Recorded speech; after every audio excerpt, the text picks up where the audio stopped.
ओम श्री चिदभैरवाय नमः. बघा आता आपला चॅनल काय आहे, उत्सव. आता चित्रपाटा संपत आला आहे. आता काय येणार आहे, नवरात्र. बघा ह्या नवरात्रामध्ये ज्या वेळेला रावणाला मारायचं होतं, त्यावेळेला त्याने काय केली, शक्ती उपासना केली 9 दिवस. आणि मग 10व्या दिवशी काय केलं, रावणाला मारलं. आणि पांडवांनी कौरवांना मारायचं होतं, त्यांनी सुद्धा कोणाची उपासना केली, शक्ती उपासना केली. बघा आज आपल्याला जर आरोग्य पाहिजे असेल तर शक्ती उपासना करावं लागते. आज आरोग्य हे सगळ्यात महत्त्वाचा प्रश्न आहे. आज काय झालं आहे, पूर्वी आरोग्य होतं, पैसा नव्हता. आज काय झालं आहे, पैसा, गाड्या, बंगल्या सगळे, धनधान्य भरपूर आहे, पण आरोग्य नाही.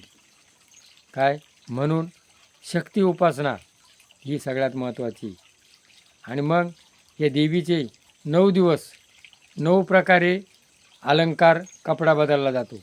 9 वेळेला 9 साड्या बदलल्या जातात. आणि ह्या नवरात्रामध्ये लोक आनंद उत्सव साजरा करतात, गरबा नाचतात आणि मनोरंजन करतात. या नवरात्राच्या आपल्या वेळेला आपल्या याच्यामध्ये पूर्वी काय साधनं नव्हते, पण मनोरंजन करण्याकरता, एकत्र येण्याकरता ही साधनं आहेत. आणि या नवरात्रामध्ये आपले एकमेकाचे वैरभाव विसरून आणि या वेळेला एकत्र येतात. आणि मग हे वैरभाव विसरल्यानंतर पाडव्याच्या दिवशी, दसऱ्याच्या दिवशी रावण म्हणजे माझ्यातला जो काय अहंकार आहे, अहंकार सोडून द्यायचा आहे.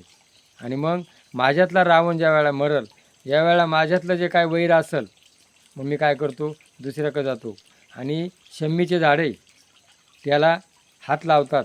आणि मग काय करतात, त्याला चित सोनं घ्या आणि सोन्यासारखं राहा. काय सोन्यासारखं राहा म्हणजे सोनं कसं आहे, कुठे जरी गेलं तर सोन्याचे भाव सारखे, सोन्याच्या भावात काही बदल नाही. एक गल्लीत सगळी सोन्याचे दुकानं असली तरी त्यांचा भाव काही सारखा. जगात कुठेही जा, सोन्याचा भाव सारखा आहे.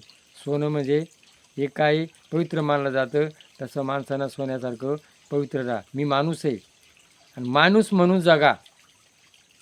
आजचा माणूस काय झाला, पशु बांधला आहे. पशु ते काय पापपुण्य जाणती. आजचा माणूस आईबापाला विसरला. आज मी आणि माझं, दुसऱ्याची मला गरज नाही. म्हणून माणूस बनायचं साधन म्हणजे ही नवरात्र. आणि मग नवरात्रामध्ये काय विज्ञान आहे. ज्या वेळेला 9 दिवस आपण उपवास करतो, त्यावेळेला आपली पचनक्रिया जी आहे ना, ही पचनक्रिया व्यवस्थित होती. शरीरातले राग रोग सगळे निघून जातात. आणि मग 9 दिवस उपवास केल्यानंतर आपले आरोग्य चांगलं राहतं.